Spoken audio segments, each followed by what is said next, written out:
हमारे साथ मौजूद हैं कांग्रेस के कद्दावर नेता और मंदसौर विधानसभा क्षेत्र से कांग्रेस के प्रत्याशी पूर्व कैबिनेट मंत्री नरेंद्र नाहटा। इस समय चुनाव प्रचार अभियान के दौरान हम मौजूद हैं मंदसौर विधानसभा क्षेत्र के डेहरी गांव में। हमारे साथ मौजूद है श्री नरेंद्र नाहटा। आइए उनसे बात करते हैं किन मुद्दों को लेकर वो चुनाव मैदान में है। नाहटा साहब, कौन से ऐसे मुद्दे हैं जिनको लेकर आप जनता के बीच वोट मांगने जा रहे हैं? भाई, सबसे ज़्यादा तो किसान बहुत परेशान है। जिस तरीके से उसकी कमर तोड़ी गई है इन 4 सालों में, केवल बड़े उद्योगपतियों को मदद करने के लिए, आप नज़ारा देख रहे हैं कि इसी कारण ये मंदसौर की ज़मीन पे किसान आंदोलन खड़ा हुआ। और जब किसान अपनी वाजिब बात की बात करना चाहता था सरकार से, तो सरकार ने उसके ऊपर गोलियां चलाई, लाठियां बरसाई, फिर फर्जी मुकदमे चलाए।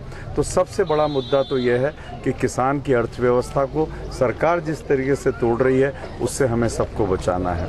फिर दूसरी बात, हमारा नौजवान, डॉक्टर मनमोहन सिंह के टाइम पे जहाँ शिक्षित नौजवानों को बहुत अच्छी नौकरियां मिल रही थी, इन 4-5 सालों के अंदर हमारा नौजवान बेरोजगार हुआ है। जिसने बड़ी शिक्षा ली वो भी सड़कों पे घूम रहा है। ये दूसरा बहुत महत्वपूर्ण मुद्दा है। जो तीसरा महत्वपूर्ण मुद्दा इस विधानसभा में, और मैं मानता हूँ कि सारे मध्य प्रदेश में है, वो है भ्रष्टाचार का।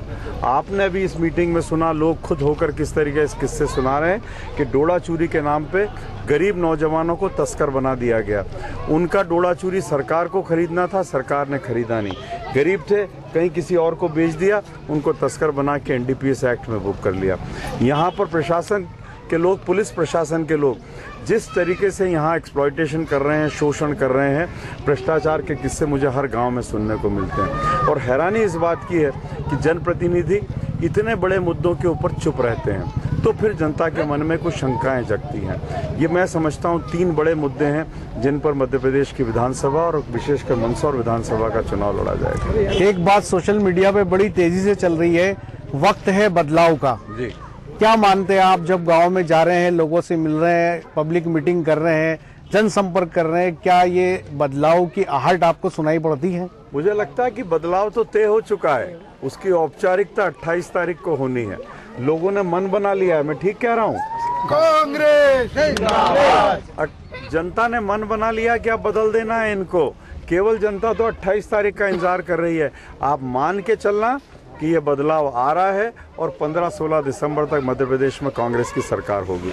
एक खास बात और ये थी कि आप मैनिफेस्टो कमेटी के मेंबर थे और कांग्रेस ने जो वचन पत्र जारी किया, उसके अंदर एक खास बात ये रही कि आरएसएस पर बैन लगाएगी कांग्रेस अगर सरकार आएगी। नहीं, हमने ऐसा नहीं कहा। हमने ऐसा नहीं कहा कि हम आरएसएस पे प्रतिबंध लगाएंगे। हमने केवल ये कहा कि शासकीय भवनों का उपयोग शाखाओं के लिए नहीं होगा। और मैं समझता हूँ ये व्यवस्था हिंदुस्तान में हमेशा रही है। कोई हमने नई बात नहीं कही है कि शासकीय भवनों में कोई भी इस तरह की गतिविधियां नहीं होती हैं। खेल के मैदान है तो बच्चों के लिए खेलने के लिए होते हैं, उनका उपयोग उसी के लिए होना चाहिए। हमने कभी नहीं कहा कि हम आरएसएस पर प्रतिबंध लगाएंगे, न हमारी ऐसी कोई मंशा है। दूसरी खास बात यह है कि आप उस धरती पे जहाँ से किसान आंदोलन की शुरुआत हुई, 6 लोग उस आंदोलन का निशाना बने।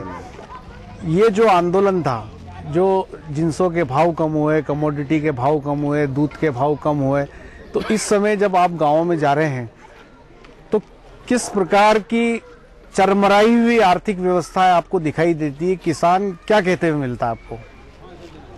वो इतना निराश हो चुका है कि उसको रास्ता नहीं सूझ रहा। ये तो अचानक चुनाव आ गए तो उसको लग रहा है कि शायद अब कुछ हो जाएगा। और फिर हमारे घोषणा पत्र, हमारे वचन पत्र से उसको लगा कि कांग्रेस ऐसा कर देगी, क्योंकि हमारा 60 साल का रिकॉर्ड है। उनकी तो घोषणाओं पे भी जनता को विश्वास नहीं। मुख्यमंत्री जी आए दिन जब चाहे उनसे जो घोषणा करवा लो, तो उनकी घोषणाओं पे भी अब जनता को, सरकारी कर्मचारियों को विश्वास नहीं रहा। हमारे आने से ये हुआ, अन्यथा किसान बहुत निराश था और उसे खुद रास्ता नहीं सूझ रहा था। उसकी अर्थव्यवस्था पूरी तरह से चरमरा चुकी थी और ऐसे में ये प्रजातंत्र के ये चुनाव उसके लिए एक आशा की नई किरण लेके आए। और कांग्रेस का वचन पत्र, कांग्रेस की वापसी की आहट उसके मन में एक उम्मीद जगा रही है। ये मालवा है जहां अफीम की खेती होती है। क्या आपको लगता है कि अफीम डोडा चूरा के केसों में पुलिस का भ्रष्टाचार भी एक बड़ा चुनावी मुद्दा है ना?